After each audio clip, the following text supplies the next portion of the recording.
नमस्कार दोस्तों, UP polytechnic lecturer exam के लिए जर्नल हिस्ट्री सेक्शन लेके आए हैं। हिस्ट्री पॉलिटी के क्वेश्चंस भी इसमें शामिल किए गए हैं। स्टैटिक पोर्शन है, बहुत इंपॉर्टेंट है और डिटेल में डिस्कशन करेंगे। पहला प्रश्न है, सिंधु घाटी सभ्यता में चहुदड़ो किसके लिए प्रसिद्ध था? ये हड़प्पा स्थल है। चहुदड़ो शिल्प कौशल के लिए प्रसिद्ध था। अगले प्रश्न की तरफ बढ़ते हैं। कवि कालिदास और खगोल शास्त्री आर्यभट्ट किस भारतीय शासक के दरबार में उपस्थित थे? तो आपको बता दें, कवि कालिदास और खगोल शास्त्री आर्यभट्ट चंद्रगुप्त द्वितीय, जो चंद्रगुप्त द्वितीय थे, जिन्हें विक्रमादित्य भी कहा जाता था, उनके दरबार में रहते थे। आगे बढ़ते हैं, अगला प्रश्न देखते हैं। अगला प्रश्न है, दिल्ली सल्तनत की समय अवधि कब से कब तक थी? तो ये 1206 ईस्वी से लेकर 1526 ईस्वी तक थी। 1206 से 1526 के बीच कई वंश आए। गुलाम वंश आया, खिलजी वंश आया, तुगलक वंश आया, सैयद वंश आया, लोदी वंश आया। 1206 से 1290 तक आपका गुलाम वंश रहा, फिर 1290 से 1300 कुछ तक आपका खिलजी वंश रहा, फिर तुगलक वंश रहा। इस तरीके से 5 वंश आए थे, जो कि 1206 से 1526 ईस्वी तक रहा था। नेक्स्ट क्वेश्चन की तरफ बढ़ते हैं। 14वीं शताब्दी में मोरक्को के यात्री इब्न बतूता ने किसके शासनकाल में भारत का दौरा किया था? अलाउद्दीन खिलजी, जलालुद्दीन खिलजी, मोहम्मद बिन तुगलक, फिरोज शाह तुगलक। मोहम्मद बिन तुगलक के शासनकाल में इब्न बतूता आया था। अगर यात्रियों की बात करें, इब्न बतूता ने रेहिला नाम की एक पुस्तक भी लिखी थी। यात्रियों की बात करें तो 3 यात्री बहुत इंपॉर्टेंट। एक तो इब्न बतूता हो गया, एक वेनसांग और फाइयान। वेनसांग को अगर लिखेंगे तो इस तरीके से लिखते हैं, हा से शुरू करते हैं, वेनसांग। तो ये हर्षवर्धन के शासनकाल में आया था। इसने सी क्यू की करके एक पुस्तक लिखी थी। और अगर बात करें फाइयान की, तो फाइयान जो था वो विक्रमादित्य यानी चंद्रगुप्त द्वितीय के शासनकाल में आया था। तो ये 3 है, फाइयान चंद्रगुप्त द्वितीय यानी विक्रमादित्य, वेनसांग हर्षवर्धन, मोहम्मद बिन तुगलक इब्न बतूता। अब बात कर लेते हैं इनके साहित्य की।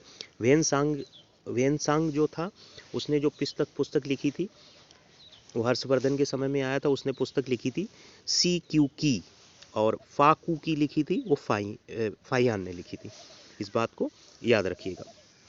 नेक्स्ट क्वेश्चन की तरफ बढ़ते हैं। अगला क्वेश्चन है, अंग्रेजों और फ्रांसीसियों के बीच कितने कर्नाटक युद्ध लड़े गए थे? अंग्रेजों और फ्रांसीसियों के बीच 3 कर्नाटक युद्ध लड़े गए थे। 3 कर्नाटक युद्ध लड़े गए थे। पहले कर्नाटक युद्ध में जो संधि हुई थी वो एक्सला चैपल के नाम से जानते हैं। दूसरे कर्नाटक युद्ध में जो संधि हुई थी वो पांडिचेरी की संधि थी। पहला लड़ा गया था 1740 से 48 के बीच। दूसरा लड़ा गया था 48 से 56 के बीच। और तीसरा आपका 58 से 63 के बीच लड़ा गया था 1700। पहले में एक्सला चैपल संधि हुई थी, दूसरे में पांडिचेरी की संधि हुई थी, तीसरे में ऐसी कोई विशेष संधि नहीं हुई थी। आगे बढ़ते हैं, अगला क्वेश्चन देखते हैं। अगला क्वेश्चन है, टीपू सुल्तान कहाँ का शासक था? टीपू सुल्तान मैसूर का शासक था। आगे बढ़ते हैं।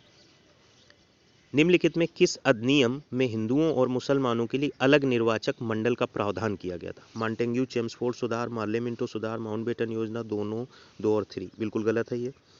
मार्ले मिंटो सुधार 1909 हुआ था। इसने मेन वकालत ये की थी कि मुसलमानों के लिए अलग निर्वाचन पद्धति हो, हिंदुओं के मतलब निर्वाचन पद्धति में ये हो कि मुसलमान के लिए ही वोट करेगा, तो जो कि सफल नहीं रहा था। तो मार्ले मिंटो सुधार ने हिंदू और मुसलमानों के लिए अलग निर्वाचक मंडल की प्रावधान किया था। मॉन्टेग्यू चेम्सफोर्ड सुधार 1919 का है। इसी ने डायरची सिस्टम के लिए वकालत की थी, जो कि फेल हो गया था। तो इसने अलग प्राइवेट इंस्टीट्यूट भी आप खोल सकते हैं, इसके लिए भी प्रावधान किया था मॉन्टेग्यू चेम्सफोर्ड सुधार। मार्ले मिंटो सुधार में मार्ले और मिंटो 2 लोग थे। मिंटो जो थे वो भारत के उसमें सचिव थे और वायसराय की पद को संभाल रहे थे। नेक्स्ट क्वेश्चन की तरफ बढ़ते हैं। नेक्स्ट क्वेश्चन है, कांग्रेस के निम्नलिखित में किस अधिवेशन में पूर्ण स्वराज का नारा उठाया गया?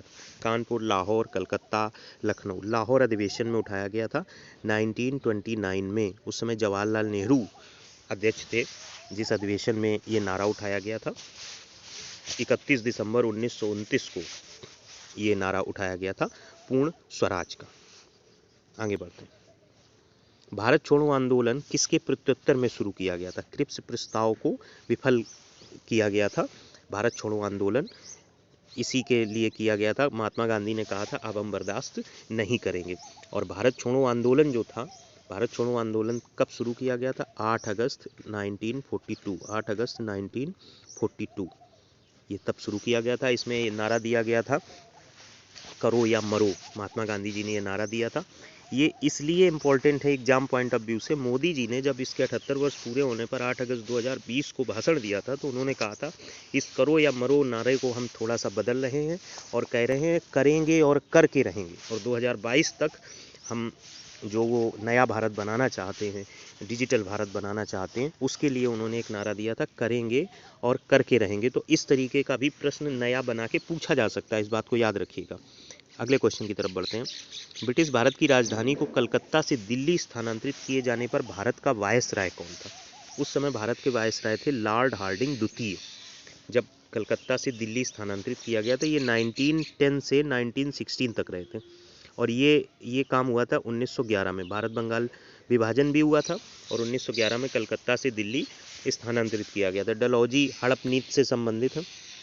लॉर्ड डलहौजी के समय ही मुंबई से थाने वाली ट्रेन चलाई गई थी। लॉर्ड कर्जन बंगाल विभाजन 1905 का है। विलियम बेंटिक ने सती प्रथा का उन्मूलन और 1833 का चार्टर अधिनियम भी इन्हीं से संबंधित है।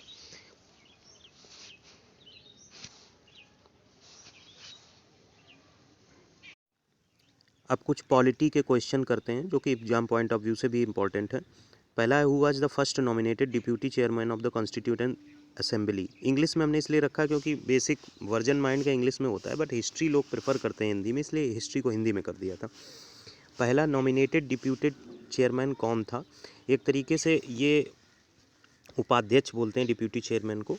फर्स्ट नॉमिनेटेड जो डिप्यूटी चेयरमैन थे वो थे फ्रैंक एंथोनी। बाद में फिर विधानसभा उपाध्यक्ष भी बोल सकते हैं इसको। अस्थायी रूप से फ्रैंक एंथोनी को बनाया गया था। बाद में फिर वीटी कृष्णमाचारी और एससी मुखर्जी, इन दो लोगों को विधानसभा, पहली बार विधानसभा में दो उपाध्यक्ष रहे थे, वीटी कृष्णमाचारी और एससी मुखर्जी को। ऐसे ही अगर अध्यक्ष की बात की जाए तो अस्थायी तौर पे जो बनाए गए थे फर्स्ट नॉमिनेटेड वो सच्चिदानंद सिन्हा थे और फिर जो परमानेंट हो गए थे वो राजेंद्र प्रसाद थे। तो आई होप क्लियर होगा। नेक्स्ट मूव करते हैं। अगला क्वेश्चन है which part of Indian constitution deals with union territory. Union territories से डील करता है आपका 8वां पार्ट।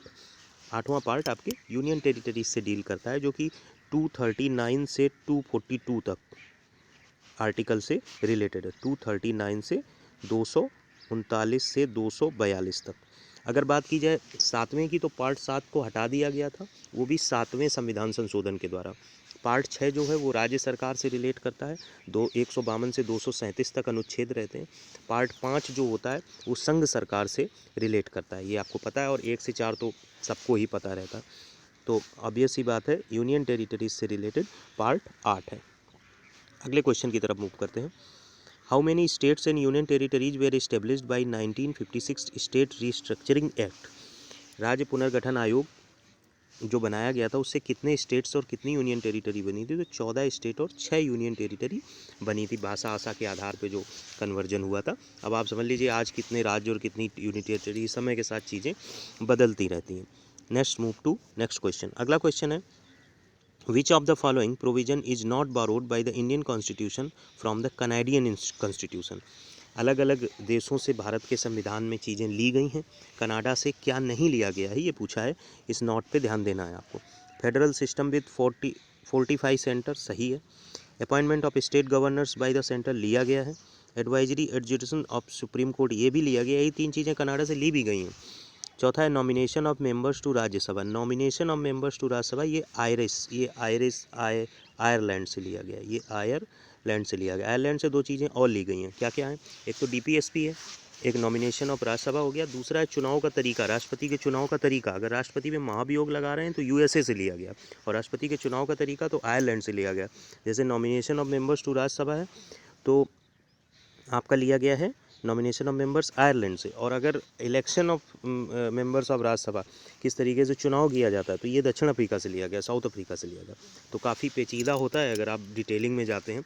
कुछ चीज़ें तो आप रट लेते हैं, वो एक डिफरेंट चीज़ है, बट अगर एक एक चीज़ अगर क्लियर रखनी है तो थोड़ा सा ध्यान में रखना पड़ता है कि कहाँ पे नॉमिनेशन की बात है, कहाँ पे इलेक्शन की बात है, कहाँ पे the way how to someone is elected and impeachment कहाँ पे लगाया जा रहा है। तो ये चीज़ें याद रखनी है। Let's move to the next question.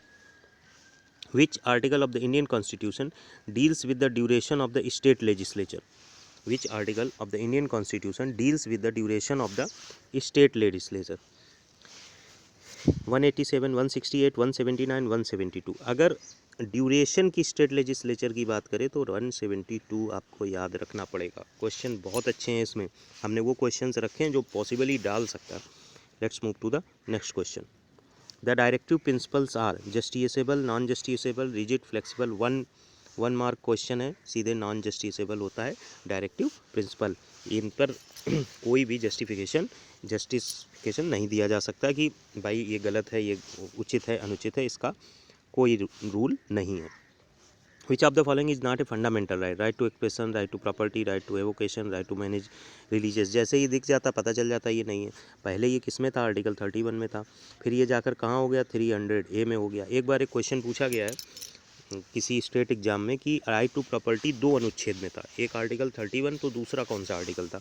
तो आर्टिकल 19 के फर्स्ट के एफ पार्ट में भी इसका उल्लेख किया गया था। तो इस बात को याद रखना, आर्टिकल 19 फर्स्ट पार्ट के एफ सब पार्ट में इसका उल्लेख किया गया था।